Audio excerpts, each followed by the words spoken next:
Hari ini tetangga gue adalah seorang model, aktris, aktivis, dan politikus. Ini dia Wanda Hamidah. Di sini Wanda bercerita tentang kesedihan dia terhadap ketidakadilan yang terjadi di negara ini. Dan bagaimana Tuhan melindungi dia sebagai seorang aktivis sejak tahun 98 di masa reformasi. Dan juga bagaimana Tuhan mengangkat dirinya dari titik nol berkali-kali. Inilah dia kisah tetangga kita.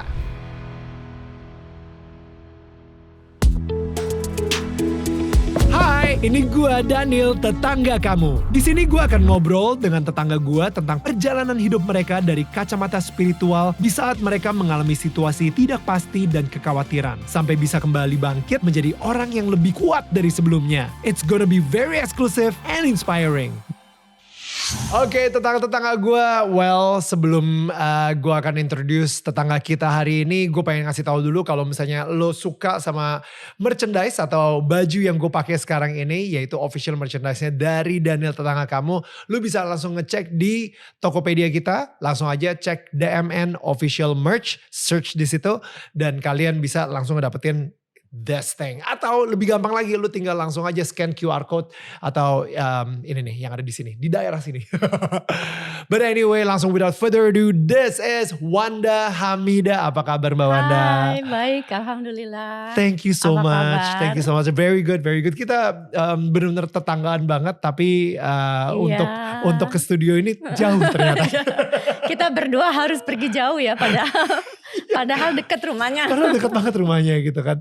Tapi anyway Mbak Wanda, I'm very excited to talk to you today. Me too. Gue sendiri juga tadi bilang sebelum kita mulai syuting ini, gue pengen banget belajar from your life story gitu. Yes. Kayaknya hidup lu ini kaya banget, it's so rich gitu kan, Yes. with valuable lessons. Yes, I've been through a lot. Yeah, you've been through a lot. Ya iyalah ya, maksudnya udah umur, I'm old enough of course. Yeah. And I think mungkin sebelum kita mulai ke situ, karena gila sih di Wikipedia-nya aja itu kayak I was like, oh my goodness, ini dramanya udah bisa dibikin film sendiri nih kayak gitu kan. But I want to know more about your childhood sih. Kayak where do you grow up, dan habis itu how's your parents, dan lu sebagai anak kecil itu mempunyai masa kecil yang bahagia atau tidak gitu. Can you tell us more about yourself? Well, my childhood was so happy ya. Gue merasa happy banget. Orang tua gue very sederhana ya, sederhana tapi selalu mendahulukan agama dan pendidikan gitu. Jadi at that time gue ngerasa gue bisa mandiri karena didikan dari orang tua. Gue punya keberanian, gue bisa mandiri tuh dari orang tua ya. Gue dari SD naik kelas 1, SD gue, kakak gue, adik gue tuh udah naik bis ke sekolah. Oh wow. Bis umum ya. SD kelas 1? Yes. Wow. Jadi kita udah naik bis umum gitu. Maksudnya kita we are not spoiled kids lah ya. Gitu. Tapi secara ekonomi mereka sederhana sekali gitu. Tapi pokoknya anak saya harus mendapat pendidikan yang terbaik gitu ya. Tapi kemudian harus agamanya juga baik. Tapi gue tuh ikut les matematika, ikut les ini untuk mendukung pendidikan gue. Makanya gak boleh ada kata sekolah. Anak perempuan, anak laki, lo harus sekolah. Wow. SD, SMP, SMA. Jadi finansial gak usah dipikirin gitu. Dan nyokap gue juga selalu ngajarin untuk oke lah, we're not rich, we're enough, enough. Tapi kadang-kadang sepatu gue selalu ingat bahwa sepatu harus bagus. Sepatu harus bagus dan sekolah juga harus bagus gitu ya. Ya nggak berlebihan tapi harus bagus gitu. Tapi kadang-kadang gue yang dan harus mandiri gitu. Kadang-kadang gue suka ngiri sama temen-temen gue yang suka keluar negeri ya. Tapi that's okay, cause my mom and my dad, gue selalu ingat bokap gue selalu setiap hari Minggu itu ngajak kita outing like ke Monas, ke Ancol, kemana naik sepeda dari rumah. Dulu rumah gue di kota ya. Lucu banget. Jadi kita ke Monas tuh naik sepeda. Delman. berdua. Jadi, well, it's a happy moment. Right. Ya, happy Right. moment. Tapi bokap lu sendiri kan sebenarnya ada keturunan Arab, Yes. tapi dia dari Ambon ya? Ya, papa Ambon Arab. Oke. Jadi mungkin my great grandfather came from Yaman ceritanya, tapi ke Ambon ya gitu. Jadi bokap gue tuh baru pindah itu pas dia kuliah. Jadi menghabiskan SD, SMP, SMA di Ambon, kemudian kuliah masuk ke UNAS. Oh, oke. Dan jadi aktivis, masuk ke FISIP, jadi aktivis HMI, kemudian KAHMI dan segala macam. Wow. Mungkin gue di politiknya dari situ juga kali ya. Iya, ada darah itu ternyata udah. Kalau dari nyokap sendiri? Nyokap dulu seorang pramugari, kemudian kuliah sama-sama bokap. Di situ mereka ketemu di kampus. Oh, okay. Nyokap Betawi asli. Jadi gue ini lahir besar di Batu Ceper Kota. Jadi I'm so familiar. So jadi daerah itu dulu ya, Batu Ceper Kota itu mengajarkan gue toleransi a lot. Because banyak Chinese-nya bukan banyak di situ? Chinese. Yeah. Jadi kanan Arab, kiri India, depan Chinese. Dan at that time kita sangat harmonis sekali ya. Wow. Jadi setiap lebaran Chinese pasti gue dapet itu tuh apa? Angpau. No. Kue bulan gitu. Kue bulan itu pasti gitu. Yeah. We always sending each other makanan gitu. Wow. Gitu. Jadi yang India, yang Kristen, kalau kita Idul Fitri juga kita pasti dikirimin apa gitu. Jadi it's always yang Betawi. Wow. Jadi it's a very nice moment. Jadi toleransinya juga at that time besar sekali gitu. Nggak ada politik identitas dan lain-lain. I think during that time is very ini sih. Gue sendiri juga nggak ngerasain perbedaan banget sih. Dan I think kita semua sangat apa ya? Ya toleran banget sih. Toleran banget, betul. I don't know what went wrong. Sampai sekarang I think maybe I don't know ya. Ada orang yang bilang argumennya itu karena sosial media. Ada juga yang obviously gara-gara sosial media dan habis itu dipolitisasikan dan akhirnya jadi serba sensitif. Kita jadi serba kayak nggak berani ngomong dan lain-lain gitu kan. Dan I don't know. But gue penasaran dari lu, dari situ sampai akhirnya umur 12 tahun masuk ke Gadis Sampul ya? Iya, 12 tahun start modeling. Nah sebetulnya dari Batu Ceper abis itu punya impian ke modeling tuh gimana ceritanya? Tapi gue tuh paling suka. Gue tuh suka waktu gue kecil. Gue tuh setiap hari gue udah nonton. Gue udah baca berita. Waktu itu Rakyat Merdeka, Harian Merdeka ya. Dan waktu itu gue udah langganan Merdeka. Itu kelas 1 SD, kelas 2 SD. Mungkin satu-satunya anak SD yang tiap hari baca koran Merdeka Politics itu gue. Kali ya. Until now orang suka kalau gue bawa Kompas sama Tempo yang kertas. Mereka suka, lo masih baca Kompas edisi.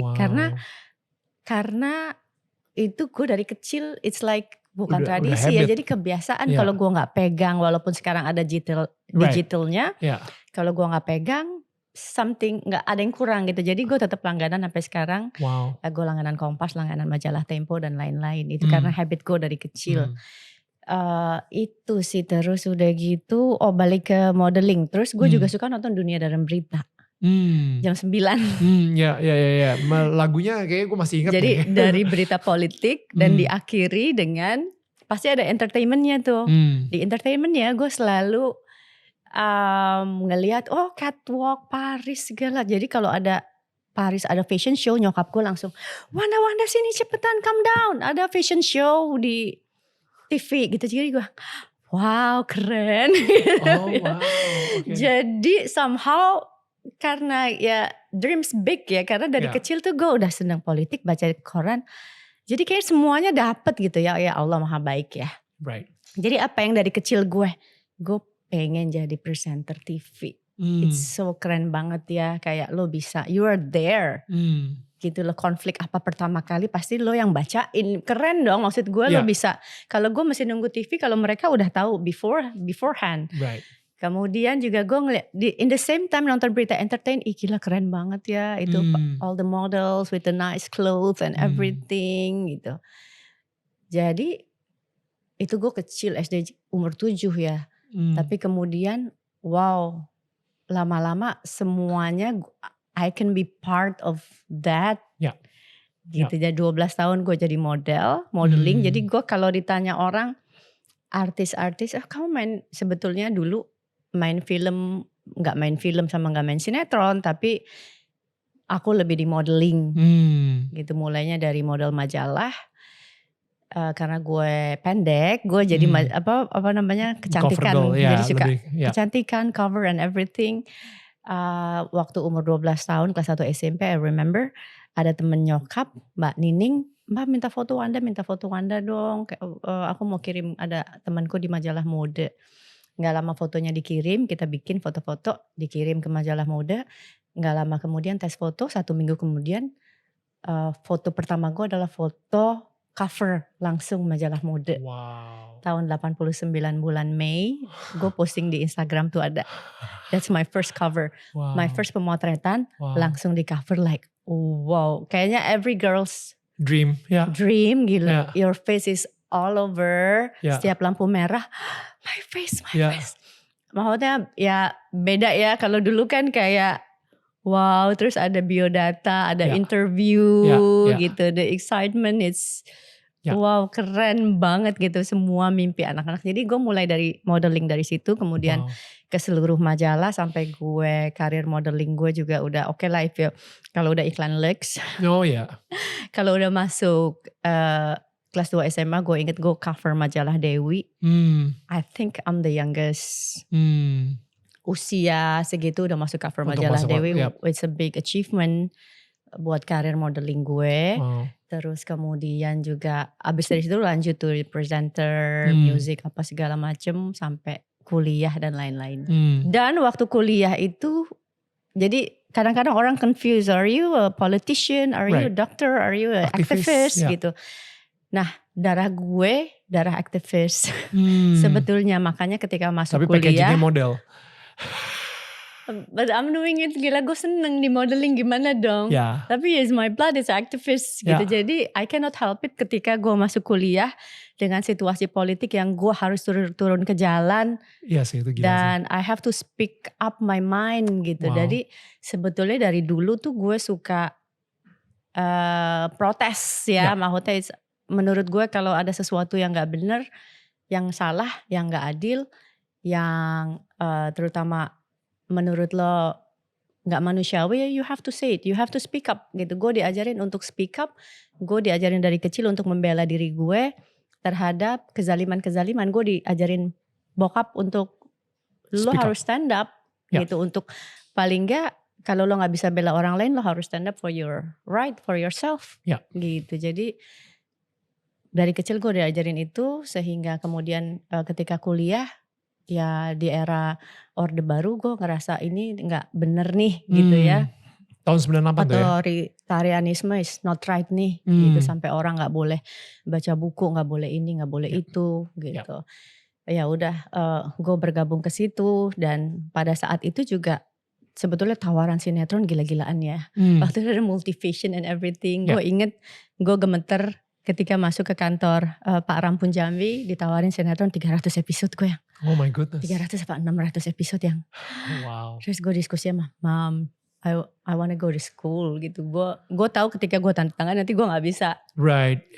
Ini pas kuliah nih, sorry. Iya gitu. Jadi kayaknya this is not what I want. Oh my goodness. Jadi lu gitu. Menolak si 300 atau 600 episode itu. Iya, lo bayangin gak kalau kuliah. At that time, lo tahu itu kan ting ting ting ting. Yeah, of course. Matanya hijau banget yoy. Oh my goodness. Wow. Jadi gue, Mom, no, I wanna go to school. Gue mau jadi, I wanna be politician, I wanna be diplomat. Gue mau sekolah gitu. Gue karena cita-cita gue enggak, bukan di situ. Di entertainment, Di entertainment, I'm doing it because I love it.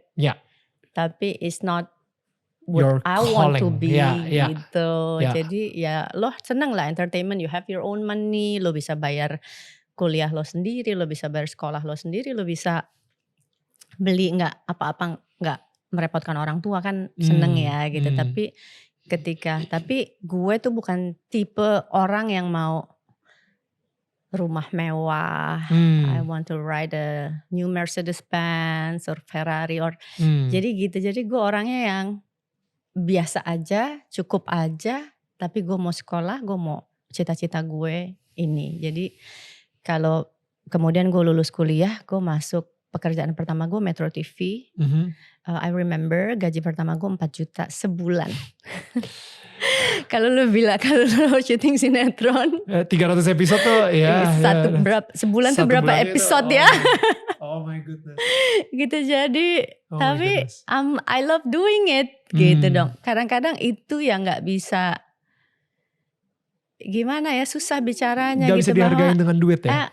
gitu jadi ya rata-rata orang lu goblok banget sih lo, you're so stupid gitu lo bisa at that time lo bisa making a lot of money gitu. Tapi maksud gue terus emang kalau lo sekaya itu buat apa sih gitu loh. Gue Wow. sebetulnya sampai detik ini pun gue punya prinsip yang emang kalau lo udah kaya banget, let's say you have a 10 house, lo tetap tinggal di satu rumah kan gitu loh.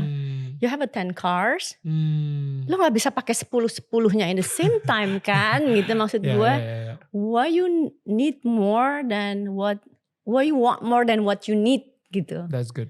Jadi mendingan gue, tapi I like traveling. Jadi gue kalau ada duit, biasanya duit gue travel.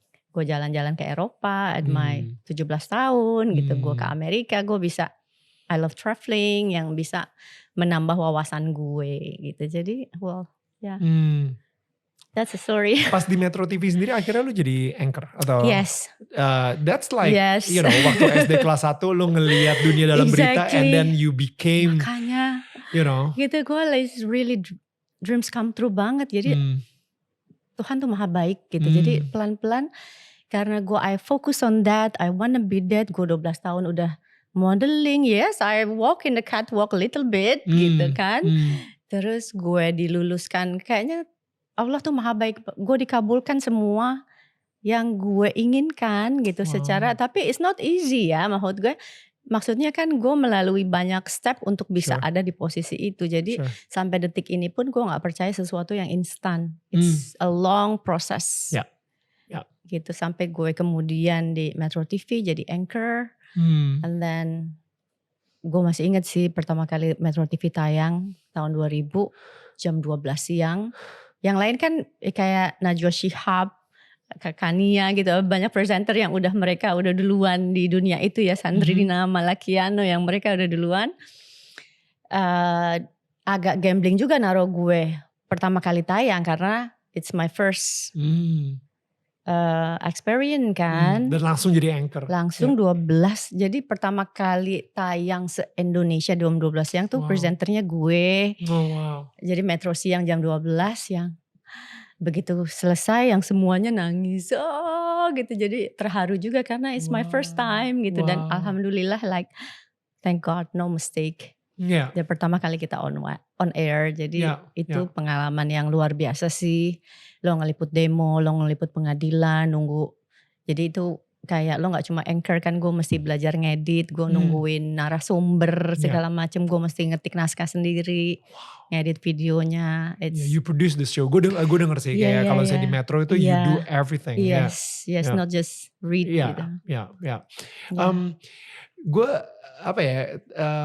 gue jadi penasaran juga gitu kayak were you happy? Maksudnya di Metro TV itu berapa lama by the way? Sorry gue. 2 tahun karena waktu itu gue udah menikah terus gue mau gue udah punya anak.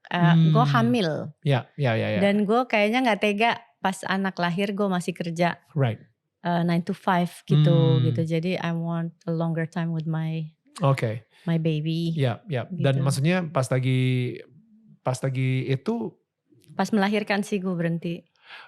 Pernah nyesel gak? Maksudnya kayak pas lagi di Metro gitu kayak oh man sebenarnya kenapa gak gue ngambil sinetron aja gitu, duitnya jauh lebih gede and everything. Enggak sih. Bener-bener. Gak tau, gue gak pernah nyesel bahwa karena gini ya, prinsip gue tuh uang bisa dicari.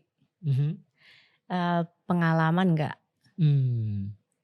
Gitu. Dan ya itu balik lagi, lo mau cari uang sampai menurut gue tuh cari uang tuh kan gak ada habisnya ya. Sampai beli 10 rumah pun juga lo mau beli 20 more, rumah ya exactly. Gitu kan. Jadi kayaknya lo punya segini gak, you always want more, Ya. want more. Jadi gue nggak mau dikuasai sama that greed, kerakusan itu gitu. materi. Jadi kalau gue prinsipnya gue cukup aja. Kayak anak gue sekolah bagus, makan makanan kita, we can afford to buy good food. Once in a while we can go traveling. Ya. It's more than enough. Ya. Kita masih di bagian dunia entertainment nih. You know, gue penasaran gitu ya, kayak pertama kali ketika your cover girl muncul, gue sendiri juga pernah ngerasain hal yang sama ketika dulu di majalah Hai. That's my first cover, dan itu gue norak banget kayaknya, tapi ya udah lah ya gitu kan. Gue belum posting di Instagram gitu. Belum ada Instagram, udah belum ada saat itu. No. Kita I think during that time, mungkin gue di tahun 2003 itu benar-benar awal-awal banget Friendster masih, jadi social media masih belum segila itu.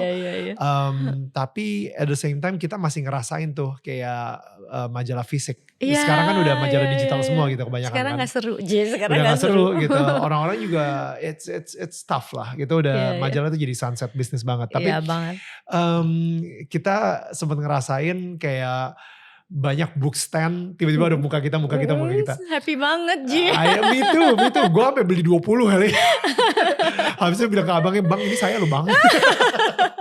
Norak abis asli.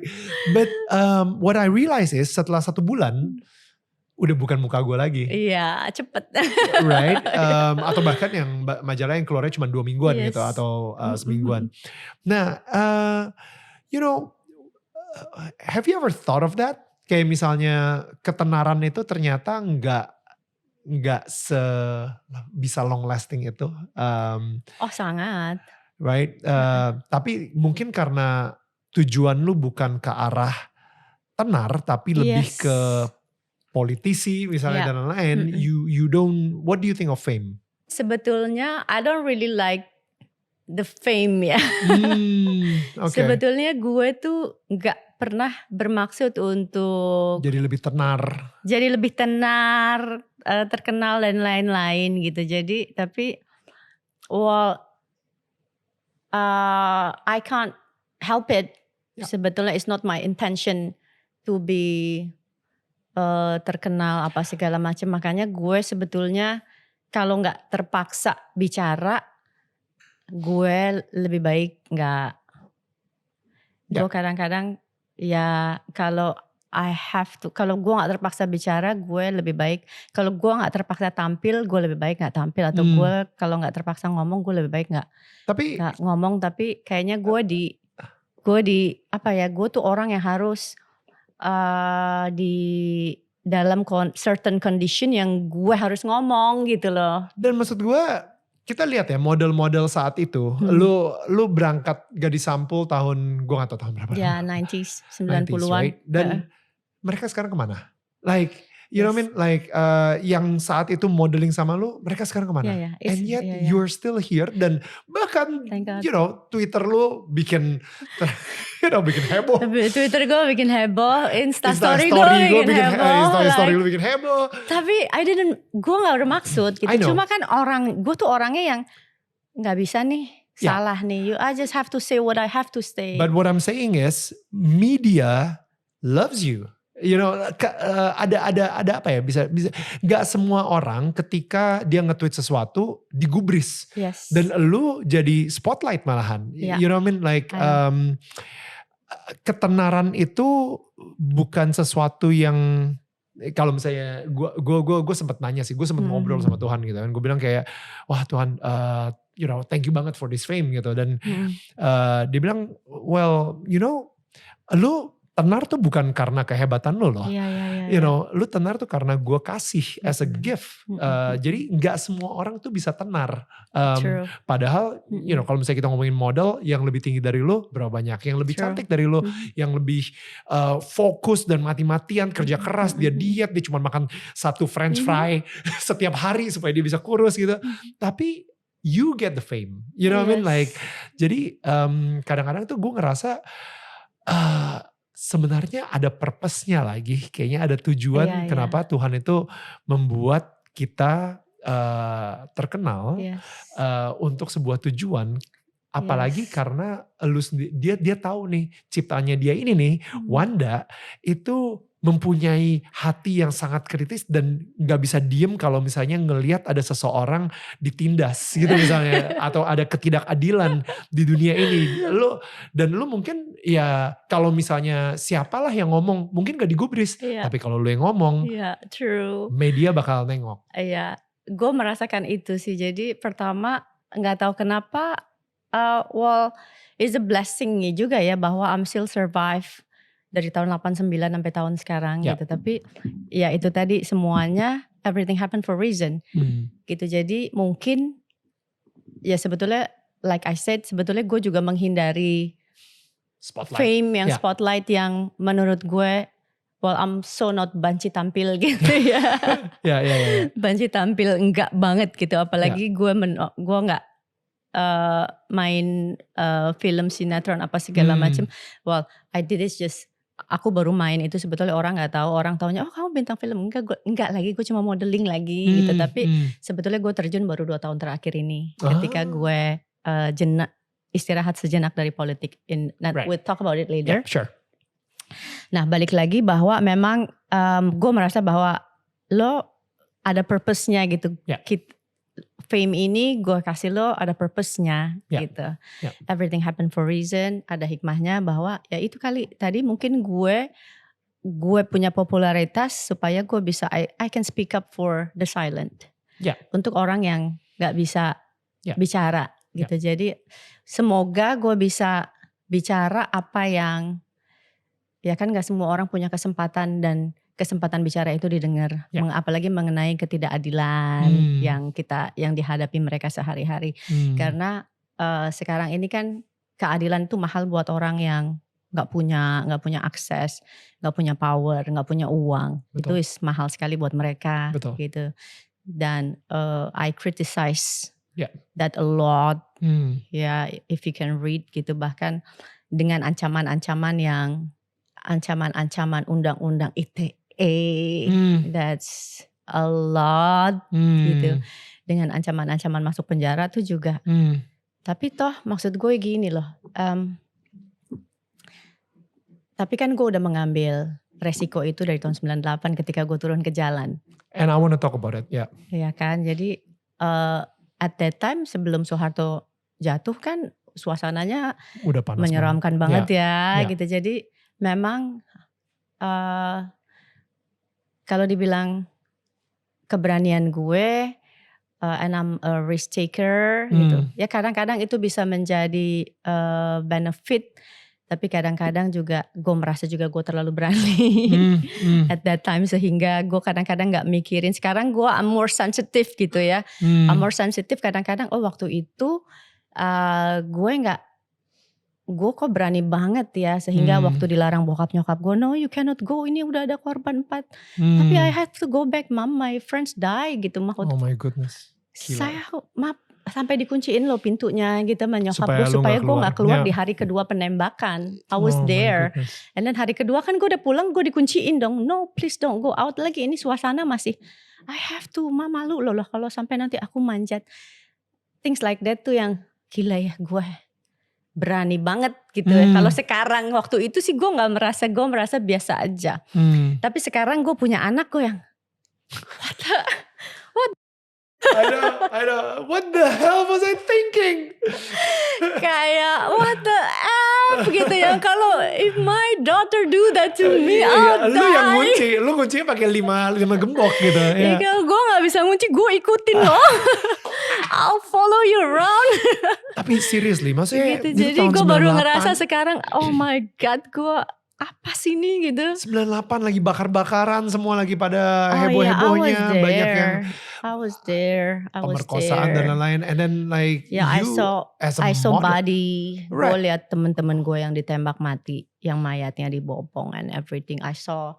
Gue di ruang evakuasi yang puluhan mahasiswa ditembak, gue lihat peluru nempel, is blood all over the room gitu ya. Peluru masih nempel, selongsongan nih, isinya semua selongsongan peluru gitu. Jadi I was there. So jadi Nah mungkin peristiwa itu juga yang membuat gue I owe them gitu loh. Jadi kayak masa gila nih udah banyak yang meninggal buat demokrasi, and then we owe them, not just ya semuanya.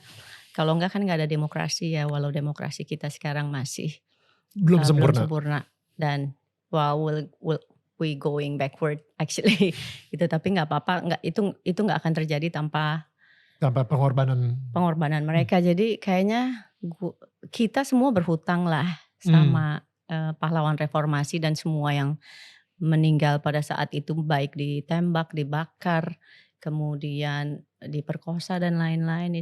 Harga yang mahal sekali. So Jadi you were not kita nggak scared? bisa diem aja juga sih. Tapi maksud gue gini Mbak Wanda, kenapa lu bisa gak takut? Maksud gue ini gini ya, majority of people, termasuk gue mungkin ya. Well, gue saat itu lagi di Australia, jadi gue benar-benar kayak nggak ini banget, nggak bisa ngapa-ngapain juga gitu.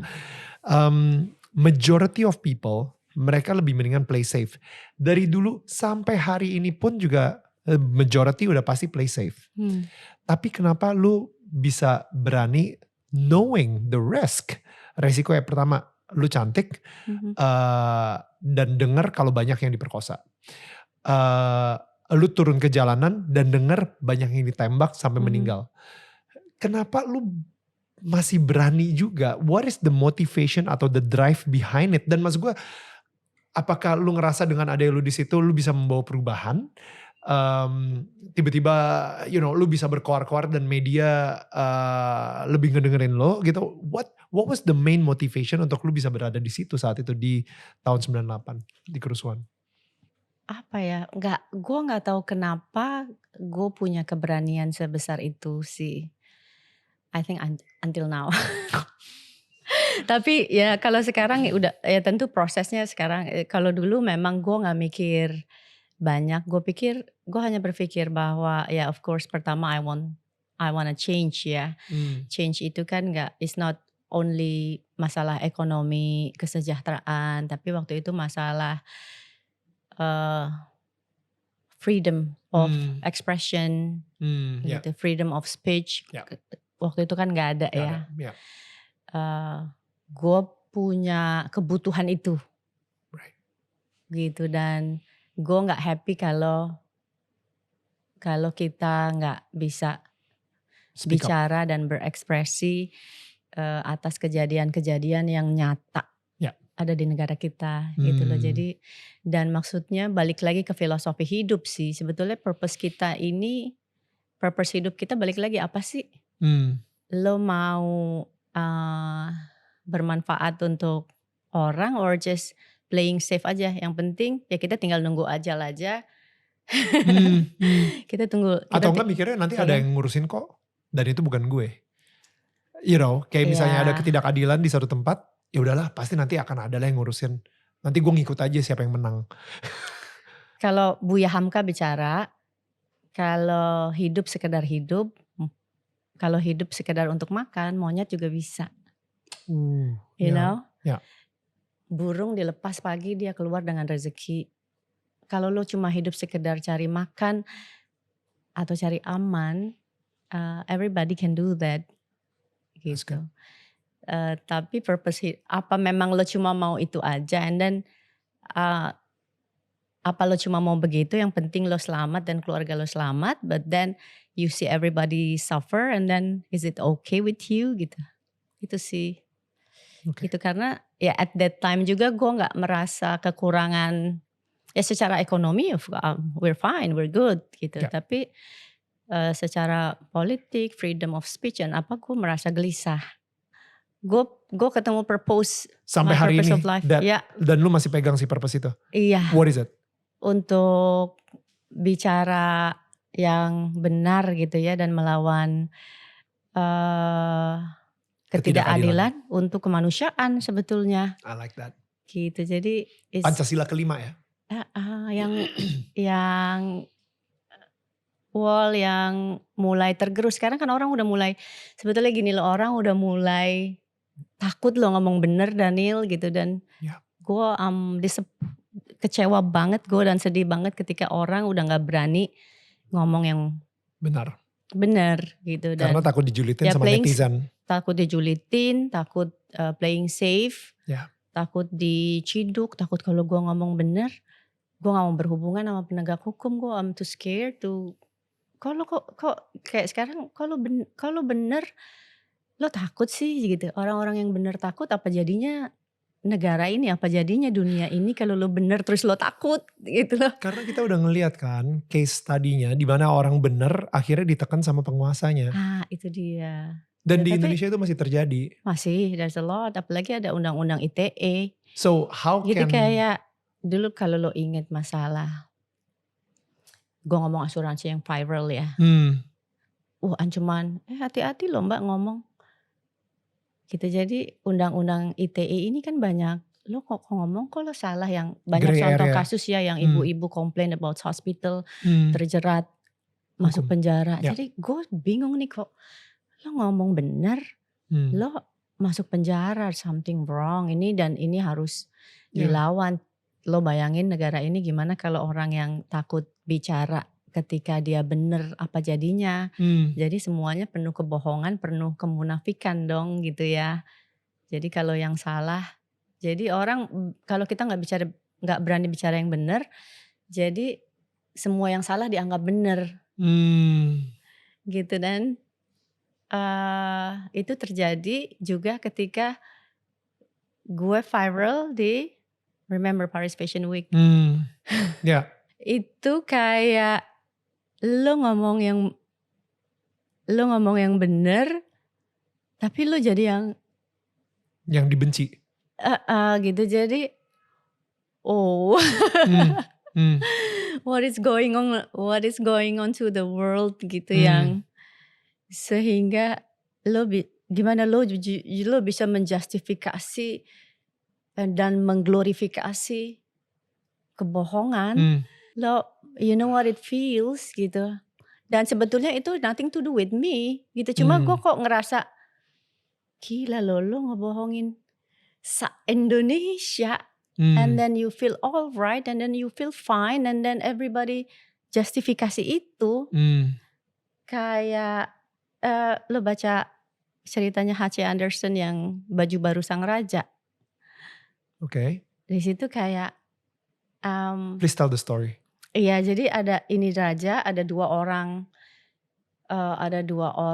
penipunya lah, ada dua orang mungkin tailor, mereka bilang mereka tailor, mereka jahit baju dari benang emas. Oh, kita perlu kuintal lagi baju sang raja gitu. Mereka berhari-hari bikin baju sang raja dengan benang-benang emas yang mereka minta terus mahal sekali bajunya gitu ya. Mereka pura-pura bikin baju sang raja gini segala macam. And then semua orang bicara seperti wow, bajunya bagus sekali. Semua para hadirin, para kerabatnya, panglimanya, wow, that baju is very nice gitu. Oh, bajunya hebat sekali, keren banget. Terus tiba-tiba pada hari H, ini baju mau dipakai dalam suatu acara kerajaan yang di hadapan rakyat jelatanya gitu ya. Terus dia buka jendela, wow, baju sang raja gitu. Tiba-tiba dan rakyat, wow, baju sang raja bagus sekali. Tiba-tiba tuh anak kecil, namanya anak kecil kan polos Jujur. ya, mereka nggak terbiasa untuk menjilat. Tapi sang raja nggak pakai baju. Terus yang sebelahnya, oh ya sang raja nggak pakai baju, sang raja nggak pakai baju gitu. Oh ya sang raja nggak pakai baju. Dia He's ternyata naked. selama itu telanjang, ya. Iya. Jadi bagaimana si dua penipu ini memanfaatkan orang-orang yang yang menjilat semua. Gitu. Lo bayangin gak? Jadi ketika gue pertama kali bicara, gak ada yang percaya Daniel gitu. You know how I feel gitu. Of course. Hah? Oh, you're just jealous. Oh, you're just really. Sampai akhirnya gitu 24 hours diserang. Wow gitu. Tapi gue gak menyesal dan gue gak apa-apa karena gue biasa gini ya, it's media sosialis dunia maya, ya kan. Ya. 98 gue menghadapi The real one, bukan the real maya. one, exactly. You face to face with Ya. the The tank, riot. Ya. Gila. with the Gila. shotgun Ya. and everything gitu. Jadi dunia maya, I don't think you're real. Dan maksudnya orang-orang yang sama yang kayak nyerang lo itu, kalau misalnya dia berhadapan lo face to face, mereka gak akan berani nyerang lo. Gitu. Jadi tapi ya itulah Ya.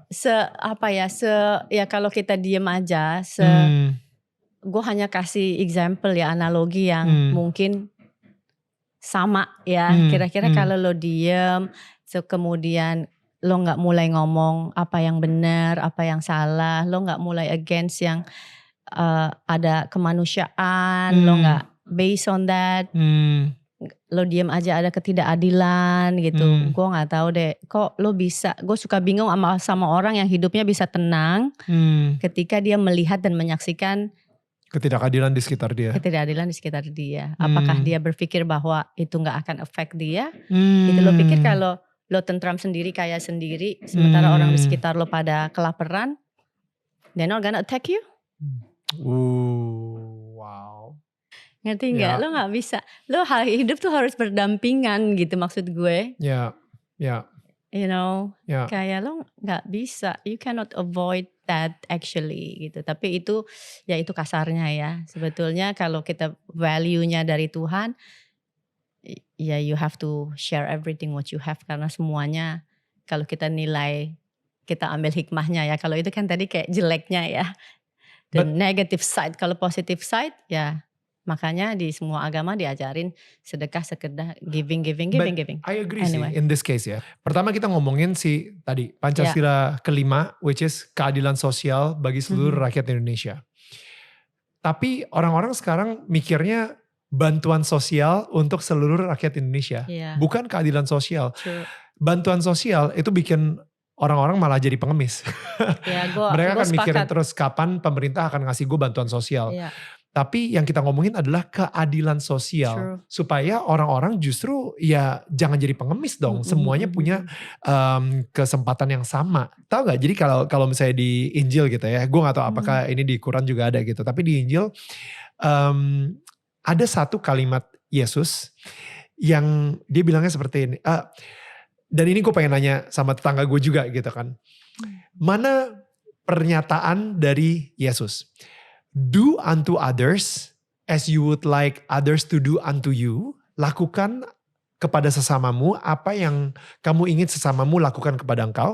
Atau do not do unto others as you do not want others to do unto you. Jangan lakukan kepada sesama apa yang kamu tidak pengen sesama tidak lakukan ke kamu gitu misalnya. Apakah yang pertama ataukah yang kedua? Itu pertanyaannya. Dan setelah gue research di Google, ternyata do not do unto others, jangan lakuin ke seseorang, ke sesamamu, apa yang lu gak pengen dia lakuin ke lu gitu ya. Itu ternyata bukan di Injil. Itu ternyata Confucius dari Chinese. Confucianism. Gue yang ngomongnya susah banget gitu. Dan itu dia kenapa kalau misalnya dari bokap gue ngajarin gue, udah jangan ikut campur urusan orang. Ketika kita ngelihat ada seseorang yang lagi kena masalah, udah. Ketika ada orang lagi di jalan berdarah-darah atau misalnya lagi digebukin, udah jangan. Gila nanti yang ada lu kena gebuk juga gitu.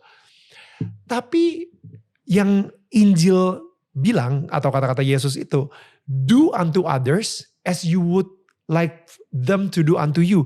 Ketika gua misalnya lo digebukin orang, lo pengen orang bantuin lo kan? Gua pengen orang bantuin gue. I know. So atau lebih parahnya lagi gini, ini untuk perspektif baru aja. Kalau misalnya lu adalah seorang orang tua, lu pengen anak lu diperlakukan seperti apa oleh stranger ketika dia lagi kesulitan. Itu sih. Ketika dia lagi misalnya ketinggalan pesawat. Ini cerita yang menarik banget sih. Jadi Viola, ini di apartemen ini, gue inget banget. Di apartemen ini si Viola tiba-tiba balik dari bandara karena dia baru pulang dari forgot mana lah gitu ya, Singapura or something gitu. Nah dia balik tiba-tiba udah ada ada cewek gitu pakai backpack segala gitu, dan gue bilang, oh ini temen lo? Enggak. Hah? Siapa nih orang? Kenapa lu ajak ke apartemen kayak gitu? Well, dia ketinggalan pesawatnya. Dan habis itu dia nangis tadi di pinggir bandara gitu. Dan gue tanya, are you okay? Enggak, gue ketinggalan pesawat gue dan gue udah gak ada duit lagi. Gue harus ngambil pesawat gue besok dan gue harus nginep di mana dan gue gak tahu harus kemana gitu. Si Viola bilang, oke, nginep di rumah gue aja. That's so nice. Gue kayak, what? I would never do that. Gue ngeliat ada bule nangis-nangis di pinggir jalan, ya gue lewatin aja gitu. I'm not gonna do anything gitu.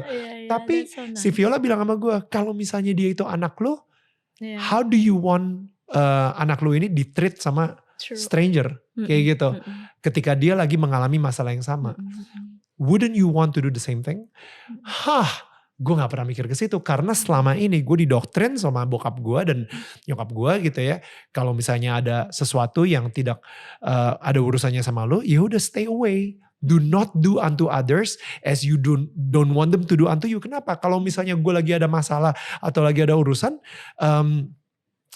udahlah biar gue coba urusin ini sendiri. Udah, gue gak pengen nyusahin orang, gue gak pengen ini orang. Karena apa? Karena gue juga gak pengen disusahin sama orang. Kayak gitu. Nah, I think itu sih kenapa gue bilang dari keadilan sosial bagi seluruh rakyat Indonesia itu sesuatu yang biblical menurut gue, sesuatu yang spiritual juga. Ketika lu ngelihat sebuah ketidakadilan dan lu ikut campur dan lu benar-benar melakukan sesuatu karena yang tadi lu bilang ketika ini tidak adil, menurut lu aman aja di rumah lu. Suatu saat juga ini akan bumerang ke lu juga kalau misalnya lu nggak ngelakuin apa-apa. It will come back to you. It will come back to you. Lo akan gampang banget dizalimin orang. Nanti akan sampai kok ke titik lo kalau lo merasa bukan sekarang. Yeah, exactly. And that's, to be honest, ini gue being very honest to you ya. Nanti kita bakal ngobrolin lebih detail gitu. Tapi sekarang ini gue sendiri juga lagi dalam ada sebuah masalah ya, dimana si penguasa ini itu membuat sebuah ketidakadilan sama warga-warga apartemen. Yes. Alright. Nah, tapi ada beberapa warga minoritas yang mungkin kayak lo yang nekat gitu ya. Itu benar-benar digertak lah gitu dengan menggunakan pengacara dan lain-lain gitu kan. Nah, abis itu ada beberapa warga yang datang ke gue, Nil tolong dong viralin, tolong speak up di sosial media dan lain-lain. Tapi at the same time gue juga agak-agak let me think about it, right?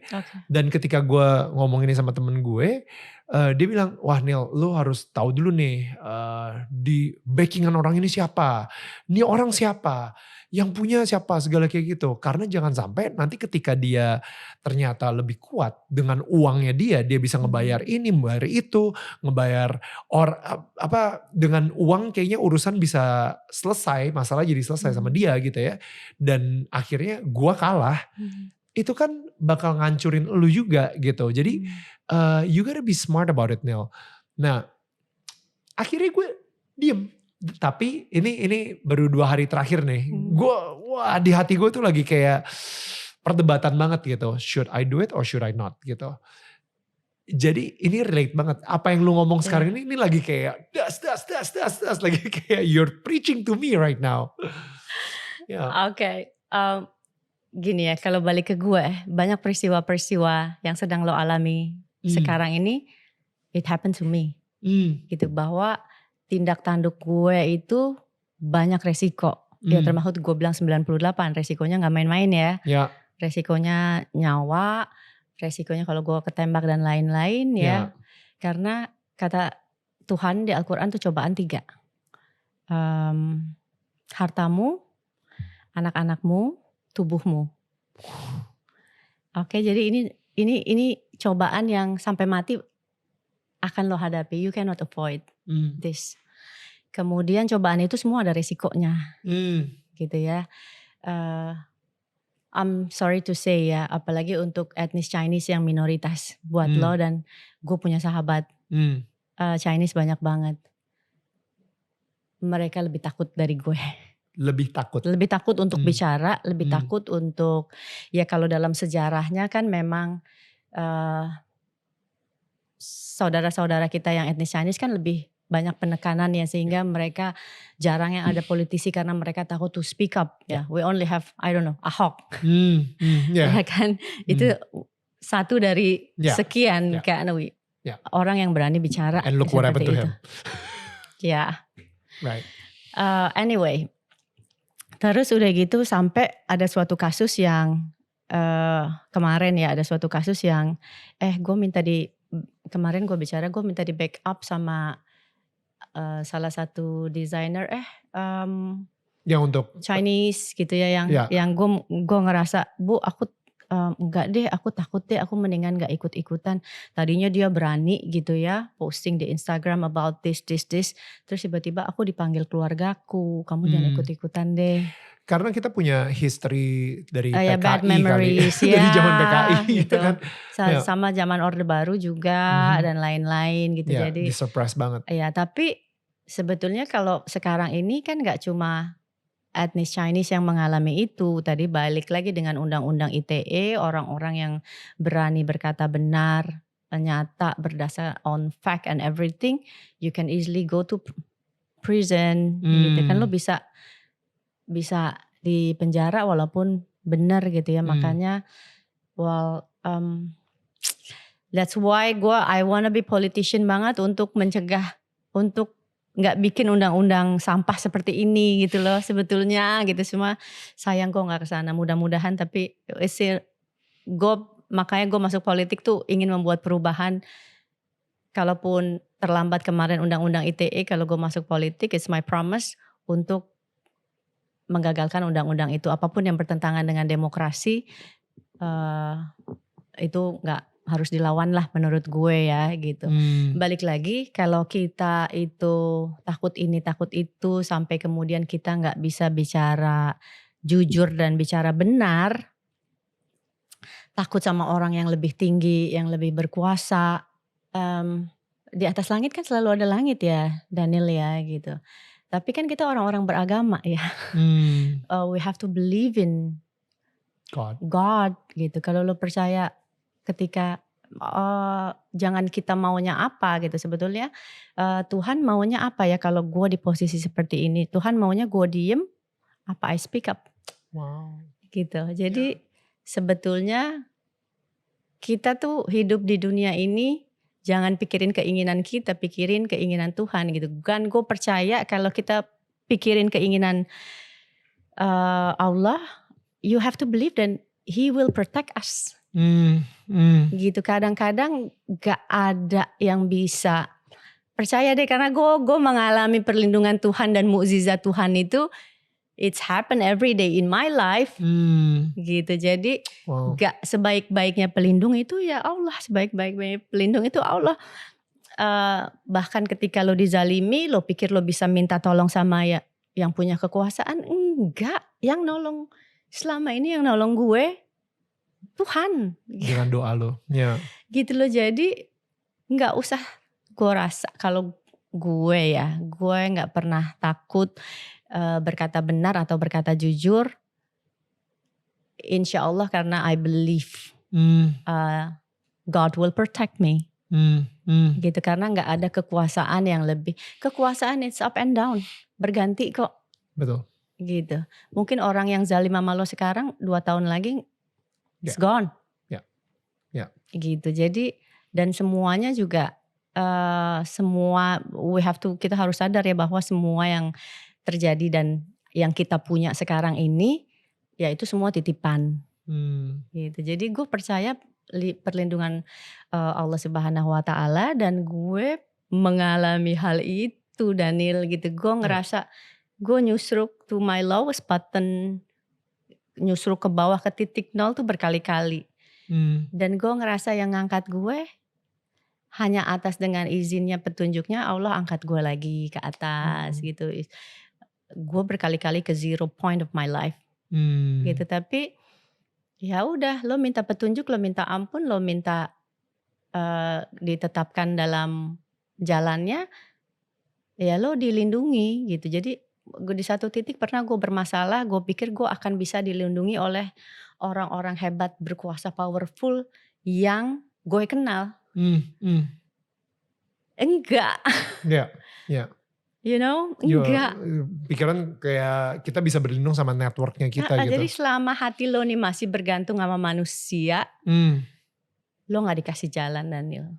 Wow. Tapi ketika lo udah you let go everything dan lo cuma bergantung sama Tuhan, immediately lo langsung menemukan jalan. Karena it's happened to me all the times gitu. Jadi ini juga yang membuat gue mungkin kalau sekarang penampilan gue berbeda, ini juga gitu. Karena semakin banyak gue merasakan mukjizat Tuhan gitu, kebaikan Tuhan gitu, yang wow, gue rasa kalau gue berpakaian seperti ini, dia akan lebih, gue mungkin bisa lebih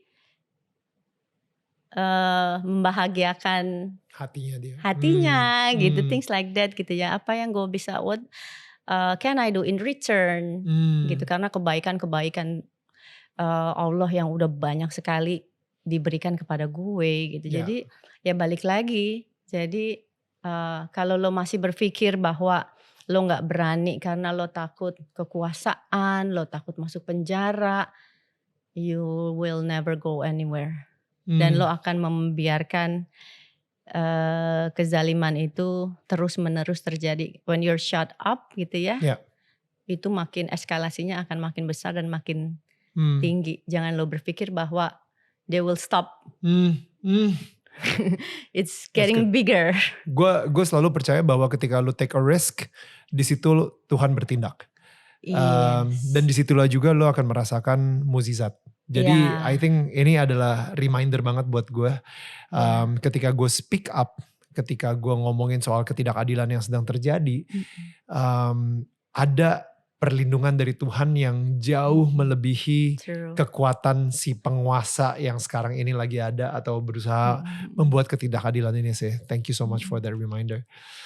So I wanna talk about tadi kan Wanda sempat ngomong soal balik lagi ya, tadi gue potong. Lo lihat kezaliman negara-negara yang otoriter, di mana yang mereka nggak tumbang sih? Lihat kan Firaun. Lo punya kurang apa dia? Punya kekuasaan dan punya tentara dan punya harta. Soeharto, Orde Baru 32 tahun, kurang apa gitu. Lo pikir kenapa kalau nggak dengan izin Tuhan Pak, all the monarki itu bisa tumbang tuh? Dengan apa gitu. Jadi ya itu sih yang maksud gue. Nothing lasts forever gitu ya. Yang last forever cuma akhirnya our faith and our contribution to ya nation. Kalau di Islam amal baik lo gitu, amal soleh lo yang akan tertinggal karena everything will vanish gitu. Amal soleh lo itu termaksud ketika lo mengungkapkan kebenaran. That will last forever, even, dan itu yang akan membantu lo nanti if you believe hari akhir ya. Itu yang akan hanya amal soleh lo yang ya termaksud telling the truth and take the risk for it gitu, karena yang lain gone, will vanish. Lo speak up banyak banget, maksudnya dan itu viral banget dan bahkan diserang juga sama netizen gitu ya. Apa, gue gak mau spesifik satu, yuk kita ngomongin ini, enggak. Gue pengen ngomongin lu secara konsisten sangat kayak hati lu terbakar gitu untuk mengomentari sesuatu. Padahal lu sebenarnya kalau diem aja, hidup lu kayaknya enak-enak juga. Tapi ketika lu speak up, gue bisa ngelihat juga speak up lu itu bukan untuk nyari sensasi atau ketenaran.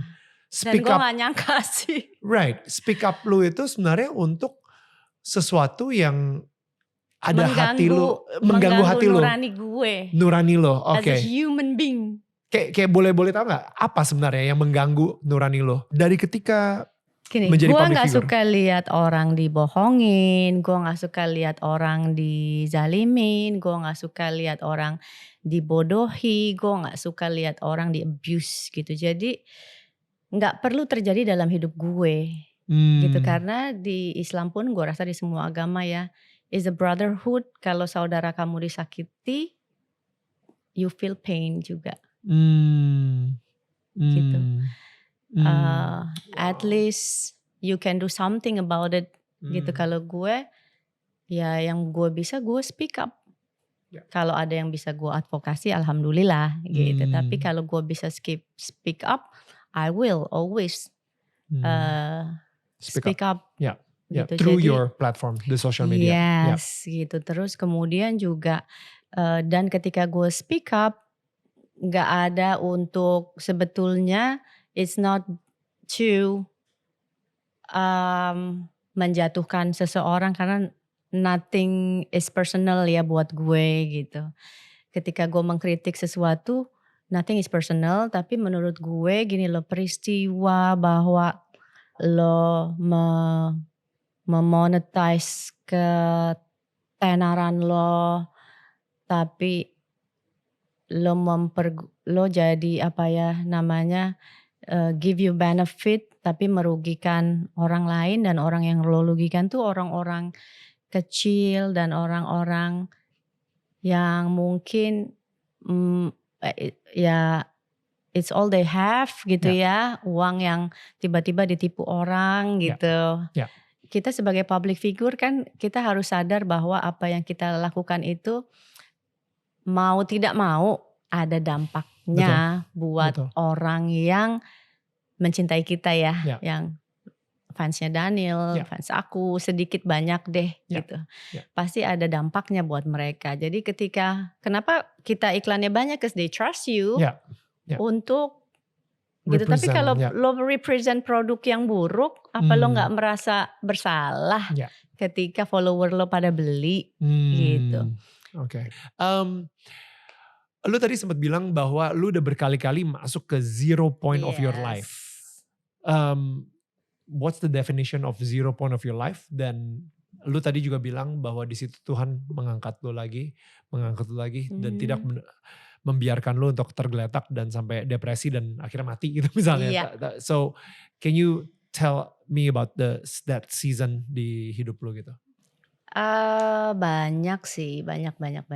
Tapi ini semua proses dalam hidup ya. Kita semua proses zero point itu membuat gue lebih tough, gue lebih wise ya, lebih bijaksana menyikapi dan membuat gue menjadi diri gue yang sekarang. Gitu, zero point in my life it's a lot gitu. Tapi kalau yang gue masih ingat mungkin is of course my divorce. At that time lu punya anak 3, terus kemudian divorce, wow, like keputusan divorce gitu, atau sebelum divorce itu kan sebelumnya juga gue yang wow, gue punya anak 3 pada saat sebelum divorce itu sebetulnya gue udah pernah mau divorce like 3-4 years before the divorce gitu. Kayak wah, gue nggak punya kerja, I have 3 kids gitu. Atau pas divorce juga gue kayak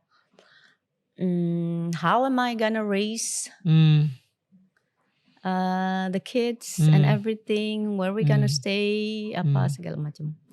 Jadi itu my lowest point gitu. Tapi ketika itu ya akhirnya dimudahkan gitu. Jadi ketika dimudahkan, apa tuh? Maksudnya definisi dimudahkan tuh apa? Ya dimudahkan, gue dikasih jalan lah untuk anak-anak bisa tetap sekolah, and then bisa ada tempat untuk bernaung gitu.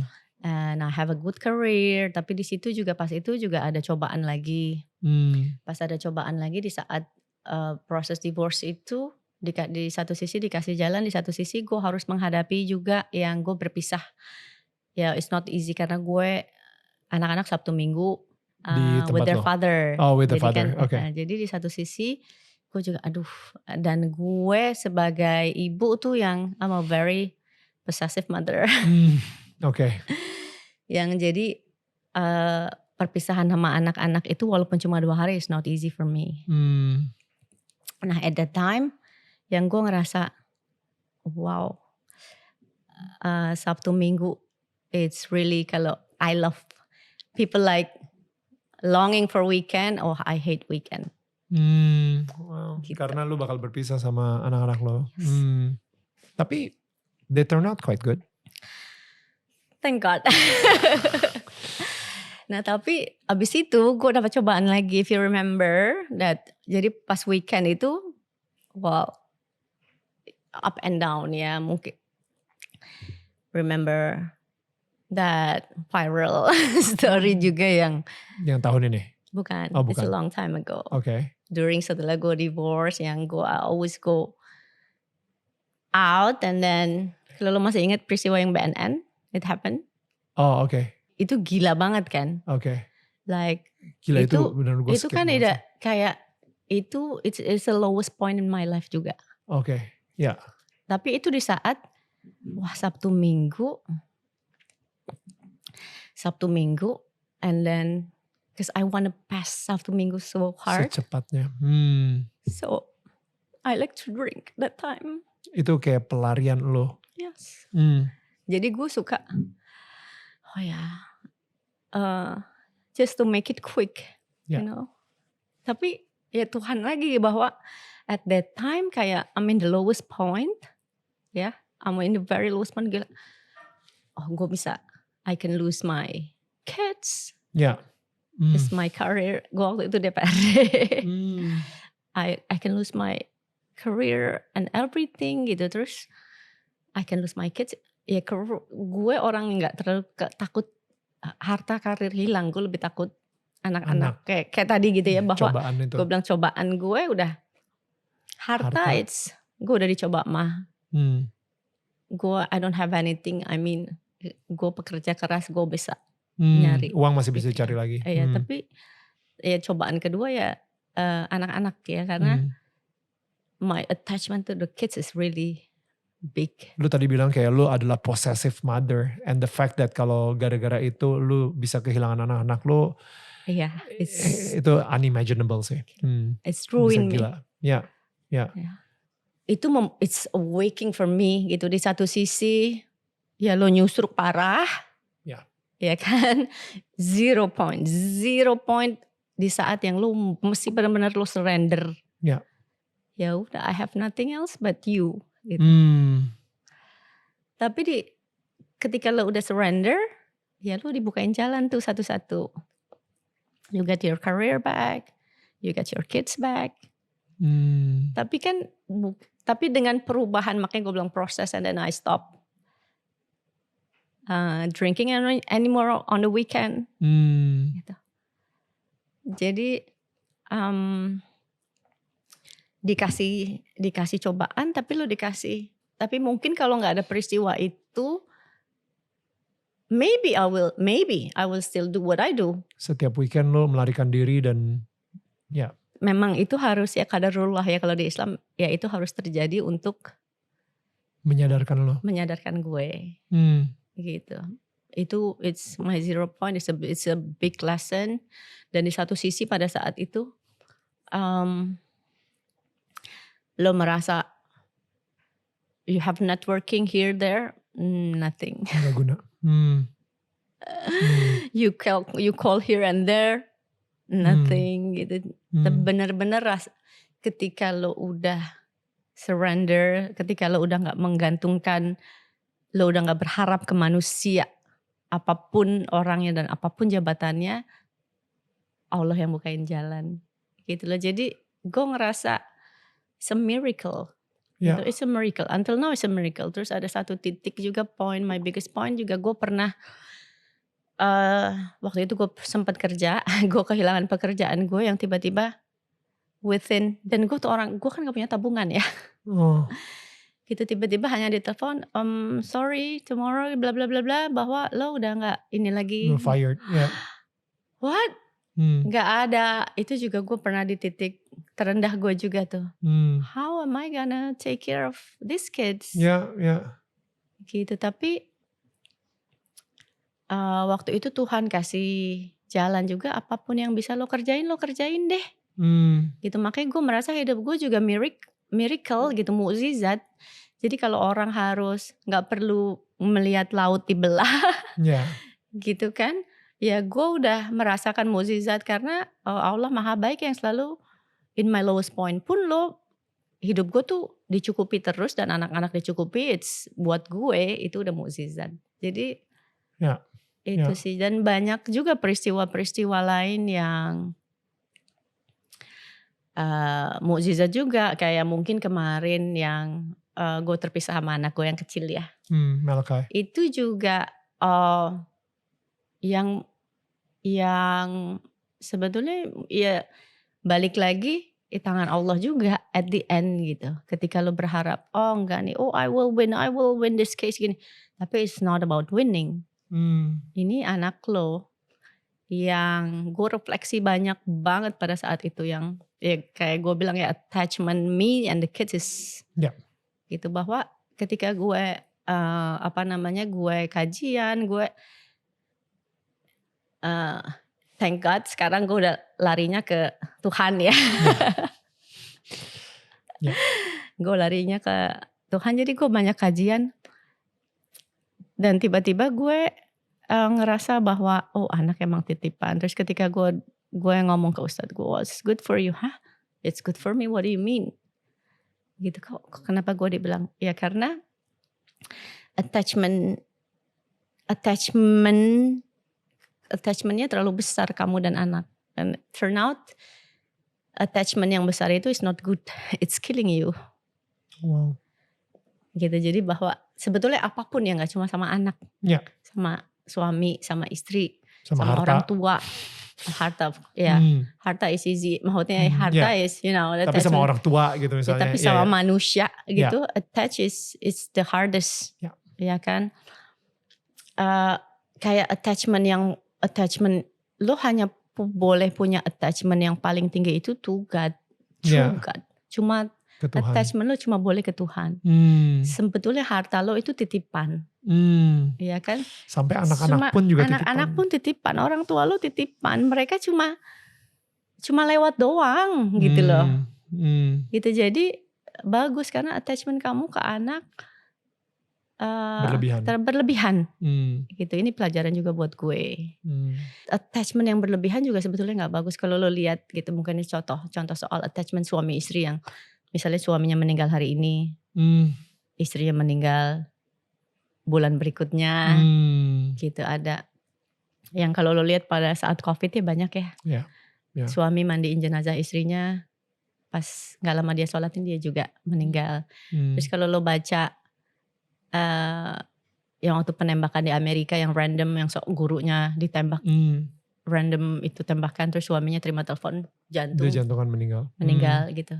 Jadi attachment yang terlalu, kalau lo nggak sadar bahwa semua orang-orang dalam hidup lo itu titipan, it's depressing, it's killing you juga. It will kill you, ya kan. Lo punya istri gitu, kalau lo nggak sadar bahwa titipan, anak lo titipan, ya lo akan mempertanyakan Tuhan. Kenapa ini terjadi sama gue, kok lo sejahat ini gitu. Banyak orang-orang yang dikasih cobaan but then menjadi gak percaya. Iya kan, menjadi ateis, merasa Tuhan jahat dan jadi gak percaya Tuhan gitu loh. Padahal semuanya cuma lewat dalam hidup lo gitu, termaksud harta, termaksud manusia, dan termaksud yang a big attachment ya anak-anak, orang tua, suami atau istri. Yang sebetulnya kalau lo kehilangan mereka dan lo depresi, banyak ya people depresi, people stress, they go crazy, masuk rumah sakit jiwa. Itu it's because of that attachment. Tapi kalau lo serahin lagi ke Tuhan, lo secara conscious lo mengatakan bahwa I have to let them go. Ya sama ketika, nggak tahu ya, kalau divorce mungkin ya memang pernikahan gue memang I have to let them go. Emang cuma sampai sini gitu. Garis tangannya, takdirnya gitu. I tried. I'm doing my best gitu. Tapi memang kata Tuhan ya sampai sini. sama juga kehilangan karena meninggal ya. Gitu ya, you have to let go. Yang punya udah minta kok. Gitu ya. Terus sama ke anak-anak juga mulai, anak gue kan kemarin yang di UGM ke Jogja berat kan, belum ke Amerika, tapi itu di titik loh, ya you have to let them go. Di satu titik lo nggak bisa keep Terus possessive, everything, nggak ada yang lo bisa kuasain dalam hidup ini, semuanya akan vanish gitu. Jadi tapi kan proses let go itu kan luar biasa ya, gitu. Kalau lo nggak kuat ya, it's ruin you from inside ya. Lo depresi, lo sedih, lo stres, lo maybe you want to kill someone, maybe you want to kill yourself.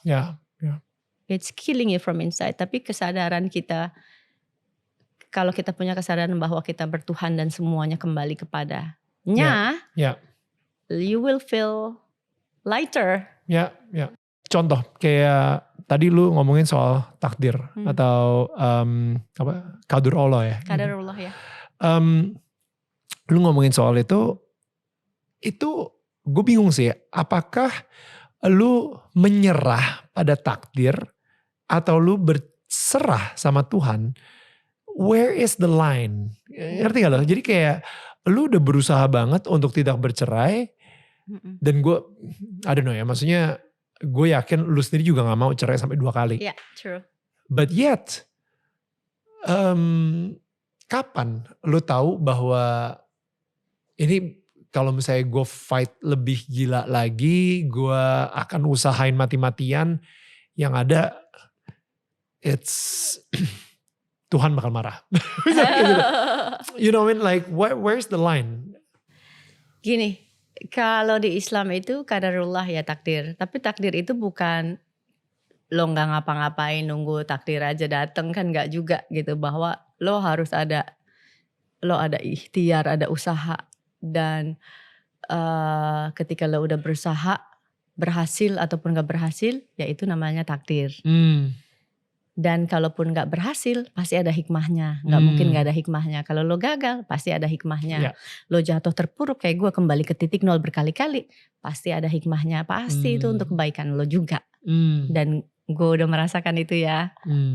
Semuanya untuk kebaikan gue. Jadi itu namanya qadarullah. Jadi ya lo harus ikhtiar dulu. Gitu. Jadi bukan menyerah ya. Maksudnya bukan kayak ya udahlah Tuhan terserah lu, gue mau ngapain segala kayak gitu. Iya betul. Bukan kayak ya gue gak punya duit, gue miskin, ya udah takdir Tuhan ya. Gak gitu juga kali gitu ya. Lo tetap setiap hari you try to do something gitu. To make money. Untuk berusaha dan mencari jalan gitu. Maksud gue kayak ya burung aja pergi di pagi hari pulang dengan perut kenyang, masa manusia nggak begitu kan? Begitu ya, sama aja dengan ya sama juga dengan pernikahan, bahwa ayahnya anak-anak gue memang harus bagian dari hidup gue, dan gue akan belajar dari itu. Begitu pula dengan mereka, mungkin mereka nanti belajar juga dari hidup dengan gue. Mungkin they will find a better person. Buat mereka, perhaps I will find a better person for myself gitu. Jadi sebetulnya kalau di Islam ada 3 yang itu rahasia Tuhan. Ajal, jodoh, rezeki. Gitu. Ya, you just have to trust him. Trust him. Dan lu dari tadi, I feel, gue pernah, I know you hate this word. Cuman maksudnya kayak, I don't know, gue ngobrol sama lu kayak kita ini in the same spiritual frequency. Iya. Dan gue ngerasa nih kayak, you hate this word, hijrah. Right? Kenapa? Dan maksudnya dengan lo udah berhijab juga dan lain-lain gitu ya. Tapi kenapa hijrah itu sebuah kata yang lo masih belum nyaman? Enggak gini.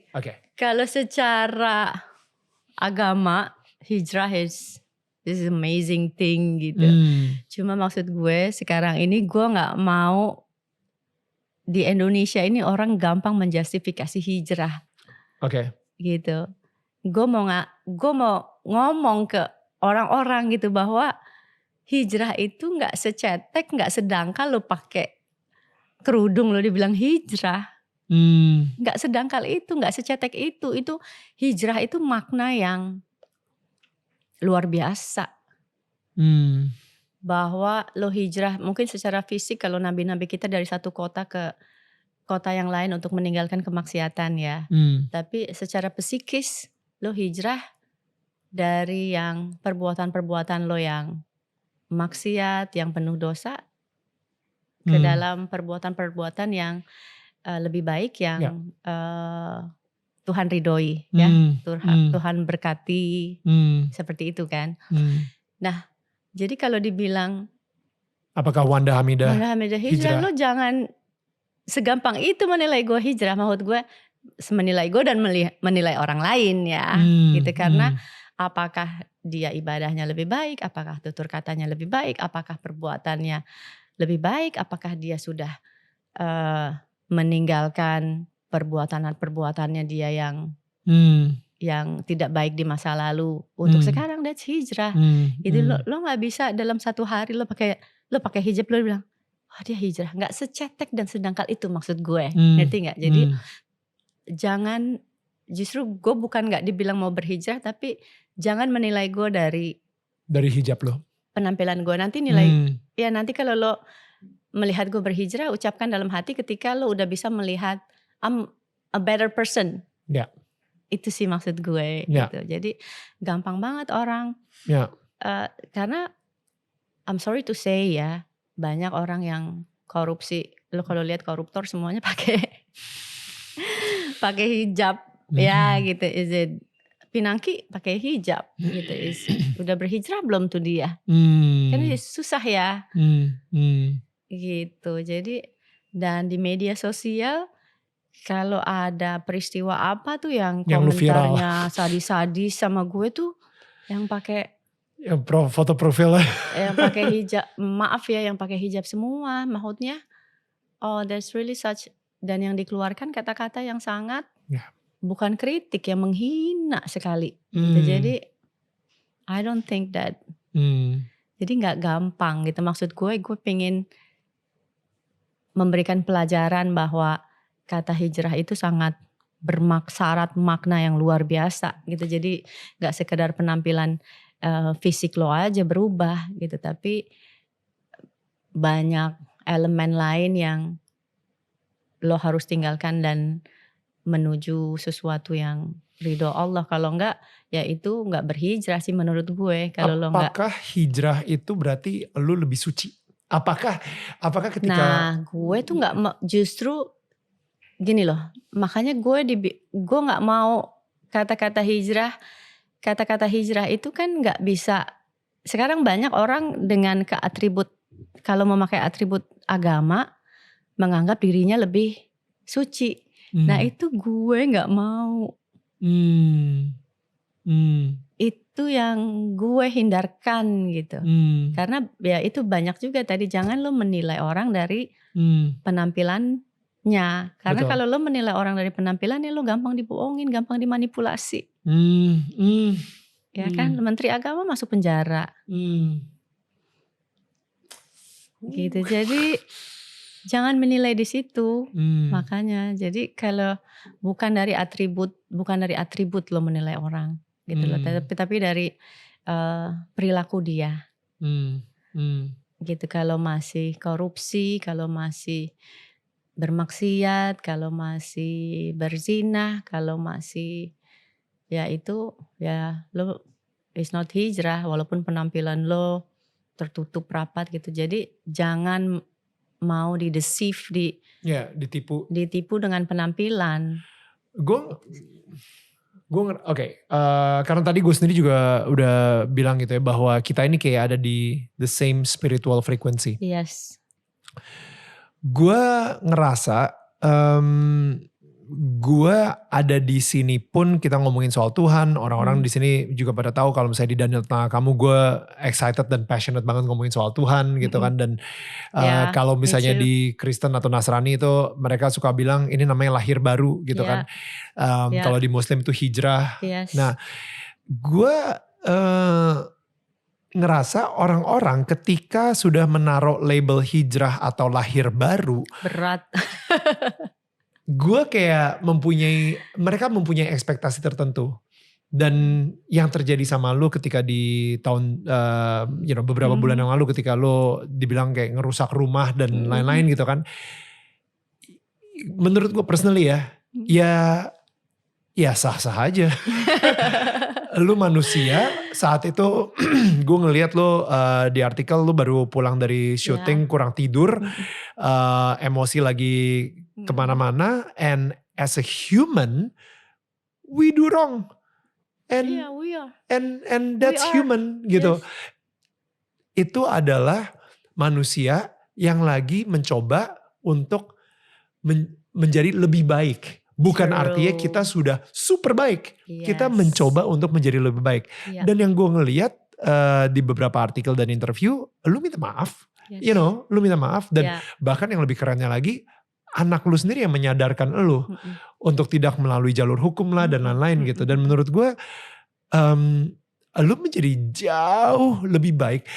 Bayangin kalau misalnya ini terjadinya mungkin beberapa tahun yang lalu. Mungkin, you know what I mean, like it Yeah. might not happen this way gitu. Mediasinya mungkin gak secepat ini gitu. Yeah. Nah, gue sebagai seseorang yang passionate banget ngomongin soal kasih Tuhan, di mana Tuhan tuh maha baik dan lain-lain, tetap aja gue bisa jatuh dalam dosa, you know. Tetap aja gue bisa berdosa, tetap aja gue bisa berbuat salah juga, dan tetap aja ada orang yang bisa ngejulitin gue dan tidak setuju dengan apa perbuatan gue. Yeah. And Betul. that's human, That's human. right? Yes. But then apa yang kita lakukan setelah kita berbuat dosa, apa yang kita lakukan setelah kita sadar bahwa wow yang gue lakuin itu tadi salah, disinilah True. respon kita ini yang menentukan apakah kita ini memang benar-benar sudah dalam posisi hijrah atau lahir baru. You know, disinilah respon ini nih. Yeah. Apakah kita akan membuat ego kita yang berbicara, oh enggak, gue gak salah. Denial. Lu akan ngejustifikasi semua alasan kenapa lu gak salah. Yes. You know what I mean? Atau lu bakal bilang, oh my goodness, harusnya gue gak ngelakuin itu dan gue minta maaf. You know what I mean? Like I think emang bener sih label hijrah atau label lahir baru ini itu sesuatu label yang berat banget, dan karena di mass market ini ya mereka bilang oh begitu lu hijrah udah lu harus sempurna. Dan sorry ya jadi jualan gitu. Maksudnya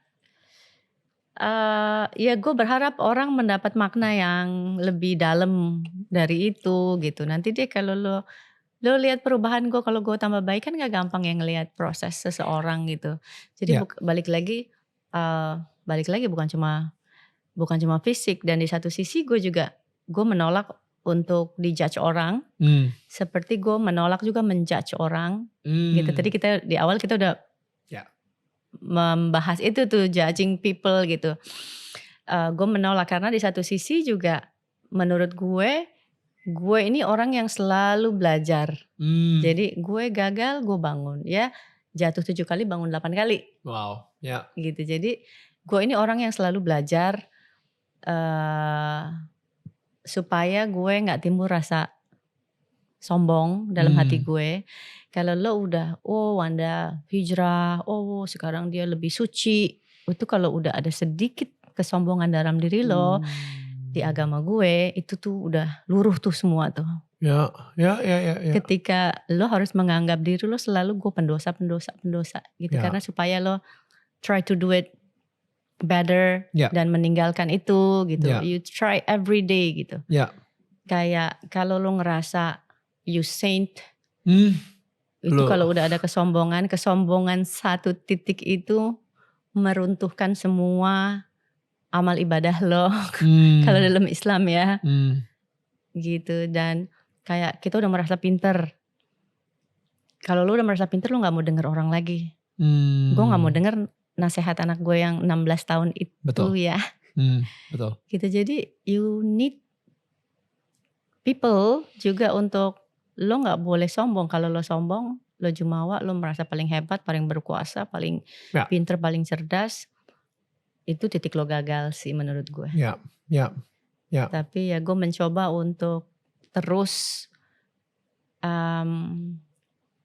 menjadi lembaran kosong ya. Gitu Kak. Jadi kayak ya gue ketemu Daniel tanpa ya lembaran kosong juga gitu. Gue gak lebih ringan gitu langkah gue tanpa ekspektasi terhadap tanpa ekspektasi terhadap orang lain, tanpa gue ngejudge. Itu langkah gue akan lebih mudah sih gitu. That's good. Mbak Wanda, I think that's it. You know, gue ngerasa bahwa kalau misalnya gue bisa rangkum nih pembicaraan kita gitu ya. Tuhan memberikan lu ketenaran dan hati yang panas akan ketidakadilan itu untuk membuat impact buat negara ini. Insya Allah. Kita ngelihat kalau misalnya lu tadi bilang kayak hijrah lihatnya perbuatannya. Tapi sebenarnya kalau gue lebih percaya lihatlah buah-buahnya. Like hasil yang telah dia lakukan melalui apa yang dia bicarakan. Ya kan. Kata-kata lu itu kata-kata melalui mulut atau melalui jempol lo gitu ya di Twitter atau di Instastory gitu. Itu mempunyai sebuah power yang begitu luar biasa. Whether you like it or not. Dan kita akan ngeliat nanti buah-buahnya. Dan itu beban juga buat gue kayak I need to more careful. Jangan sampai itu jadi senjata yang bikin gue dosa juga gitu ya. Tapi itu yang gue lihat tuh Mbak Wanda. Kayak jangan sampai lu terintimidasi juga dengan apa yang udah terjadi selama ini. Oh enggak. Karena menurut gue hati lu udah bener. And I think kayak ketika lu speak up tentang sesuatu dan akhirnya kita sedikit demi sedikit mulai melihat ada perubahan di negara ini misalnya dari orang-orang yang ternyata atau dari media yang ngeblow up dan lain-lain gitu ya. Kayak oh my goodness. Oh actually dia bener gitu. Dia buah-buahnya itu akan terlihat sedikit demi sedikit gitu. Mungkin waktu ya Tuhan juga. And if we can do it together. For sure gitu. Contohnya ini gitu misalnya. Ya, exactly. Jadi dengan apa yang lo lakuin, gue sangat support banget. I encourage you to keep doing it. Boldness dengan keberanian lo. Dan jangan sampai terintimidasi dengan apa yang udah terjadi. Dan jangan sampai terintimidasi sama netizen. And I think lu gak pernah sih terintimidasi sama netizen sih, gitu. Alhamdulillah. Ya, jadi we need more people like you. Amen. I think itu yang. Thank you. Please support me. It's not just we support each other. Untuk mulai berani. Ya kalau buat gue is a privilege for me gitu ya. Tapi gue yakin kok Tuhan itu suka kebenaran, suka kejujuran. Jadi at the end that's the value sih.